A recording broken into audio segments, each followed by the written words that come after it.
Hi, are you new to the Robinson curriculum and you need some guidance on where and how to start with the reading list?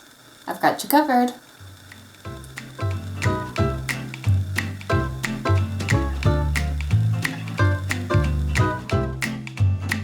Before you start the RC book list discussion, I have two questions for you.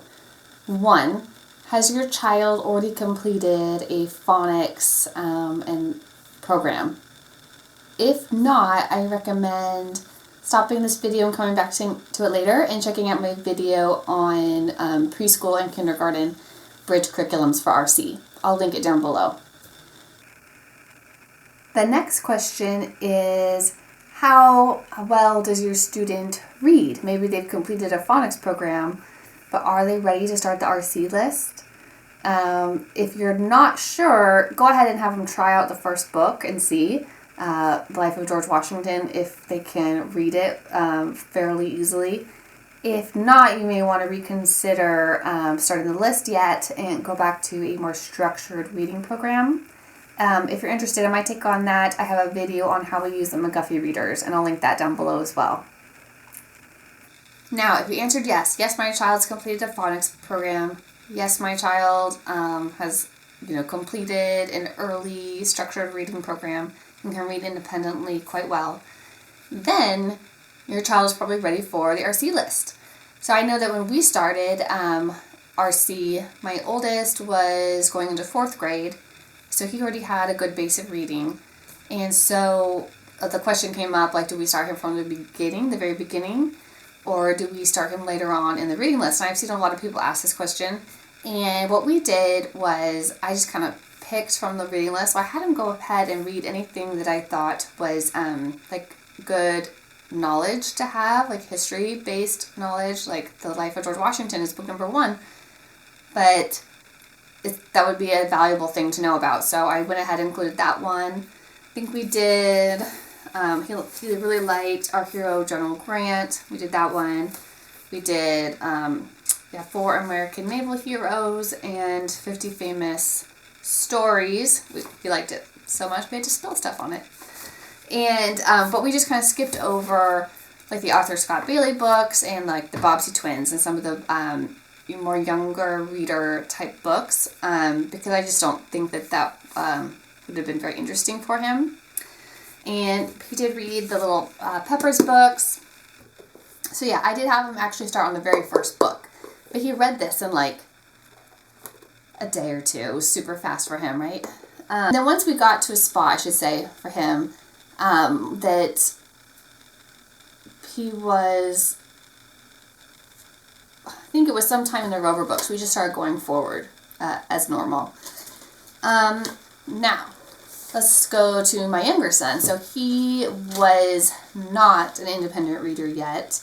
So we had him, he was going into the first grade-ish, type of grade when we started RC. So he had completed Teach Your Child to Read in 100 Easy Lessons, which was really successful for us. And then I started him on the McGuffey primer, and we started a structured reading program with the McGuffies. I really thought, maybe after the first reader, that he would be able to start into the reading list, the RC reading list, with the Life of George Washington. I was so excited. And this was just, I don't know, it was just a no-go. It just did not happen. I think part of it is the material being, he was only 6, and maybe this was just a little too dry for him. And also, there's not the pictures he's used to and things like that. But I couldn't get him to read it. And especially on his own. So there just didn't seem a point in handing him books that he wasn't going to be able to read. So what to do? I thought, well, let's just continue on with the structured, the reading lessons with the McGuffies with me, daily. And then let's have some what I call bridge books. So what are bridge books? So these are, I call my RC Light books, right? So I was kind of looking for the same vein of literature for children. So I was looking for something that had good vocabulary, good syntax, and, good, moral lessons. Nothing like, no crude humor and stuff like that. And, of course, I myself love a beautiful illustration. So naturally I was gravitating towards vintage type children's literature. So I came across at TJ Maxx, their toy section, this little set of books, and I just thought those are so cute, right?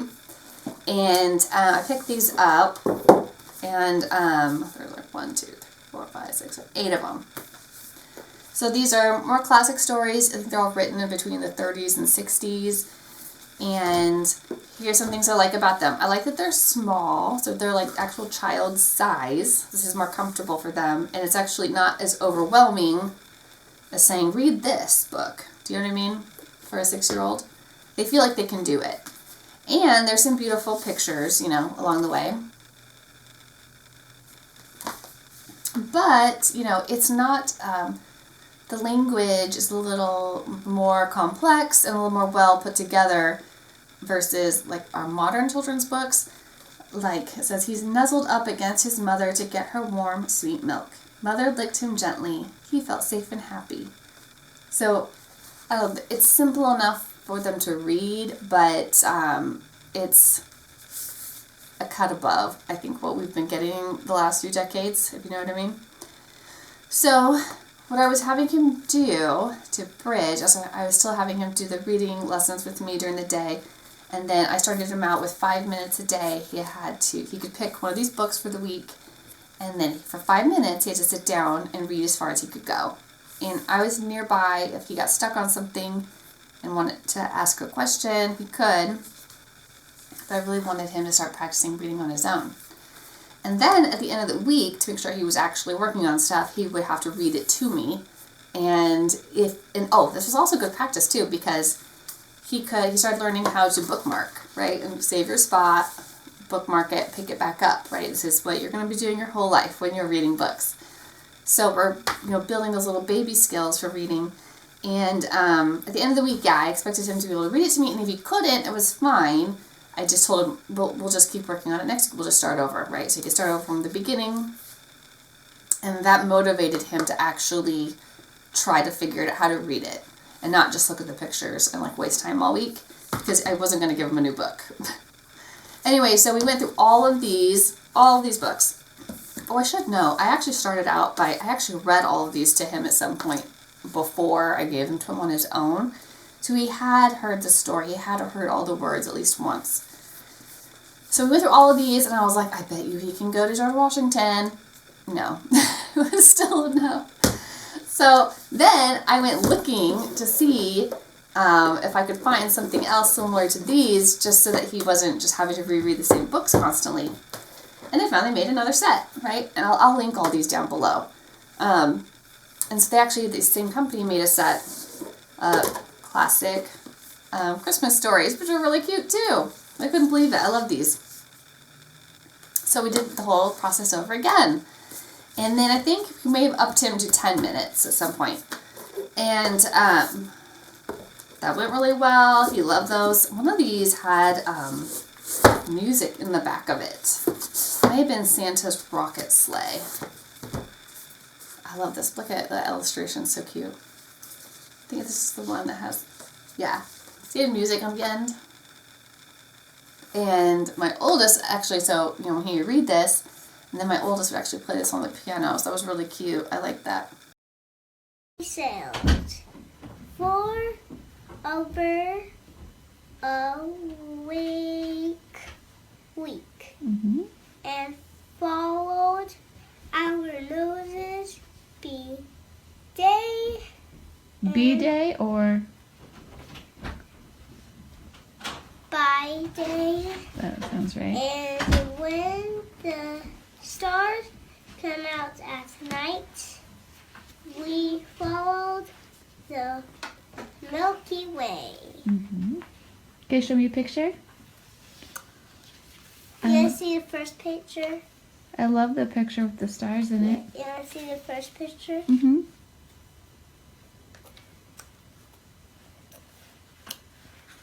cute. Captain There's Kitty. That's the house. Mm-hmm. These were meeting my criteria. And then even like, my youngest, my toddlers, picks them up and looks at them too. I just put them on the bookshelf. They got through those. And I swear that kid was still not ready. He still can't read this. So I actually just tried skipping over to The Tale of Jolly Robin, which is the next book on the list. And I'll just say, even though he's doing really well with his McGuffey readers, he didn't seem to really be able to, he was really frustrated trying to read that book on his own. So I just decided I liked those stories, that I was just going to read them with him. And this is how we're bridging. So I actually found like 8 of those stories, and I printed them off from Project Gutenberg and bound them. And we're actually reading these together. So like Arthur Scott Bailey, The Tale of Jolly Robin, we just read, and I like to do paragraph by paragraph. We switch back and forth. So, he reads the first paragraph, I read the second paragraph. And I sit him on my lap, when we read together, and I have him, put his little finger across. And then when I'm reading, I say, listen with your ears and watch with your eyes, because I want him to see with his eyes what I'm reading as I say it. I do stop and we talk about like EA, like there's a vowel team, drawing from our spelling lessons, which one's talking, which one's listening.